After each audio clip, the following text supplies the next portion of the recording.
गुरुकुल शिक्षा का ऐसा मंदिर जहां आधुनिक शिक्षा के साथ साथ छात्रों को धर्म और सनातन के ज्ञान से अवगत कराया जाता है। और ऐसी ही कोशिश बाहरी दिल्ली के खेड़ा खुर्द गांव स्थित श्रीमद दयानंद आर्ष गुरुकुल में की जा रही है, वो भी पूरी तरह निःशुल्क।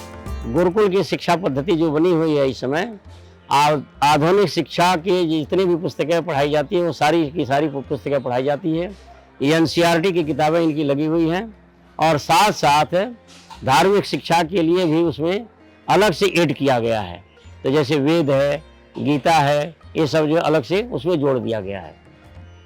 तो आधुनिक शिक्षा और प्राचीन शिक्षा पद्धति दोनों प्रकार से इनको शिक्षित किया जाता है। और कम से कम 10 साल का बच्चा होना चाहिए, 10 साल से ऊपर के ही बच्चों को हम रखते हैं।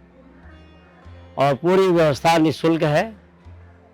बच्चों की शिक्षा, भोजन, वस्त्र, दूध, पुस्तक, कापियाँ, इलाज, चप्पल, जूते, गर्म कपड़े, ये सारे का सारा सब निःशुल्क है।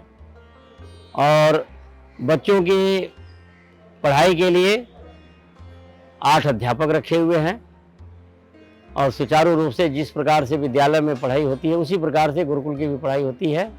बच्चे ज़मीन पर बैठ करके पढ़ते हैं। तो प्राचीन पद्धति और आधुनिक पद्धति का दोनों का सम्मिश्रण है इस समय वर्तमान गुरुकुल में। इस भव्य गुरुकुल की स्थापना देश की आज़ादी से पहले साल 1945 में की गई। तब गुरुकुल के लिए खेड़ा खुर्द गांव के सम्मानित जमींदार भर्तरी सिंह ने 12 बीघा जमीन दान दी। 1945 में हमारे दादाजी थे चौधरी भर्तरी सिंह और वे आर्य समाजी थे। उनका उद्देश्य था इस एरिया में गुरुकुल बनाया जाए और आर्य समाजी बनाया जाए।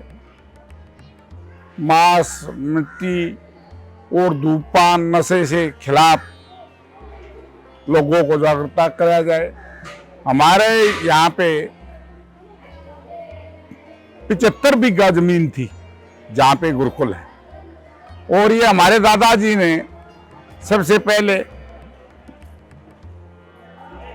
12 बीघे जमीन दान करके और इसमें गुरुकुल की स्थापना करी। और उस टाइम पे बड़े बड़े साधु संत महात्मा यहाँ से पैदा होके गए हैं, तैयार होके गए हैं। छोटे छोटे बच्चे पढ़ के गए हैं, बड़ी बड़ी हस्तियां होके गई हैं। और जहाँ तक मेरी याददाश्त है, जब तक तो अपना तो जन्म 1964 का है, हमारे दादाजी ने तो बहुत बड़ा ये वृक्ष लगाया। हमने तो सिर्फ इसको हरा भरा रखने के लिए सेवा कर रहे हैं। कोई लोभ नहीं, लालच नहीं। 150 बच्चे हैं, 150 से ज़्यादा गायें हैं। और ये गुरुकुल की परंपरा हम जो चला रहे हैं, भगवान चलवा रहा है। दान पुण्यों से ही काम चल रहा है, किसी की कोई भी सहायता नहीं है। कोई उत्तराखंड से है, कोई झारखंड से है, गरीब बच्चे हैं, कईयों के माँ बाप के भी नहीं हैं। और सबसे बड़ी बात है, किसी से 1 रुपया नहीं लिया जाता।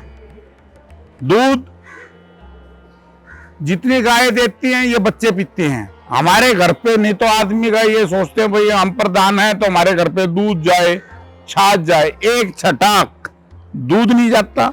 हमारे बच्चों के बर्थडे गुरुकुल में बनते हैं, हमारे बर्थडे गुरुकुल में बनते हैं, सिवाय दान पुण्य का। और मारा हरिया इस पेड़ को जो हमारे दादाजी ने लगा रखा था उसमें जल देने का काम है और इसके आगे अपनी कोई आस्था नहीं। गुरुकुल के संरक्षक ब्रह्म प्रकाश मान जी हैं और शिक्षा के साथ बाकी व्यवस्था की जिम्मेदारी आचार्य सुधांशु संभालते हैं। वेरी गुड बेटा, वेरी गुड। ऐसे कैसे? अरे वाह, क्या बात है, क्या बात है। जो बीते 26 सालों से निरंतर अपनी सेवा दे रहे हैं। व्यवस्था के तहत गुरुकुल में बच्चों के लिए पूरी दिनचर्या तय की गई है।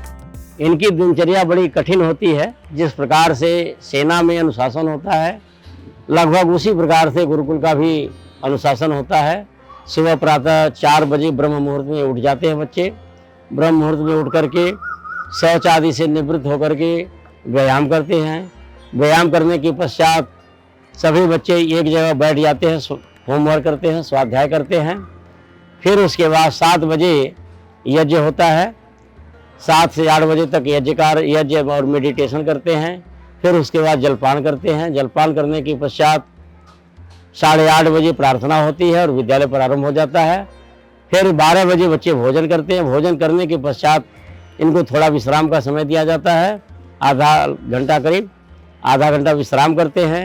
फिर 1:30 बजे पढ़ाई शुरू हो जाती है 3:30 बजे तक। फिर उसके बाद 3:30 बजे से 4:30 बजे तक 1 घंटा खेलते हैं। तो खेल में कबड्डी है, कुश्ती है और भी वॉलीबॉल भी है, फुटबॉल भी है, ये सारे खेल खेलते हैं। आसन योगासन जो प्रमुख होता है। उसके पश्चात 1 घंटा श्रमदान करते हैं। 4:30 बजे से 5:30 बजे तक श्रमदान करते हैं। श्रमदान में कुछ बच्चे झाड़ू आदि लगाते हैं, कुछ बच्चे फूलों में पानी देते हैं, कुछ बच्चे गायों की सेवा भी करते हैं, यानी दूध निकालने का। वैसे गायों की सेवा के लिए 4 कर्मचारी रखे हुए हैं और फिर दूध निकालने का काम बच्चे ही करते हैं। इस तरह से फिर उसके बाद शाम को मेडिटेशन होता है। 6 बजे से 7 बजे तक मेडिटेशन करते हैं। फिर उसके बाद 7 बजे भोजन करते हैं। भोजन करने के पश्चात फिर 1.5 घंटा तक पढ़ाई करते हैं। फिर 9:30 बजे मंत्र पाठ करके सो जाते हैं। और मैं लगभग 26 साल से यहाँ सेवा दे रहा हूँ और बड़ा अच्छा अनुभव है कि मेरा भी जीवन इसी में धन्य हो गया कि मैं ऐसे गरीब बच्चों की सेवा कर रहा हूँ और मेरा परिवार भी बड़े आसानी से, मेरे बच्चे भी पढ़े लिखे पले और वो भी शिक्षित हो रहे हैं। गुरुकुल से जुड़ रहे पूर्व पद अधिकारी बताते हैं कि कैसे गांव के इस गुरुकुल से पढ़ाई करने के बाद कई छात्रों ने नाम रोशन किया है। यहाँ से जो हमारे आज गुजरात में राज्यपाल हैं देवव्रत शास्त्री, वे यहाँ पढ़े हुए हैं। थायराइड के पहले डॉक्टर थे कर्नल शिव कुमार शर्मा। हिंदुस्तान में उस टाइम पे थायराइड की कोई बीमारी नहीं थी, जो रिसर्च करके अमेरिका से यहाँ आए हिंदुस्तान में। उनकी स्टार्टिंग इस गुरुकुल से थी। कर्नल शिव कुमार शर्मा इसमें तिमारपुर ये क्या मिलिट्री का ये था, उसमें वे वहाँ से रिटायर हुए और 3 स्टेट दे रखी थी, बॉम्बे, पूना और दिल्ली। 3 जगह इंडिया में वे 1 हफ्ते में 3 जगह बैठते थे। आचार्य सुधांशु के अनुसार गुरुकुल हरियाणा शिक्षा बोर्ड से मान्यता प्राप्त है और यहाँ उत्तर भारत के लगभग सभी राज्यों से गरीब छात्र पढ़ाई करने आते हैं। वर्तमान में गुरुकुल में उज्जवल भविष्य के सपने संजोकर 150 छात्र पढ़ाई कर रहे हैं।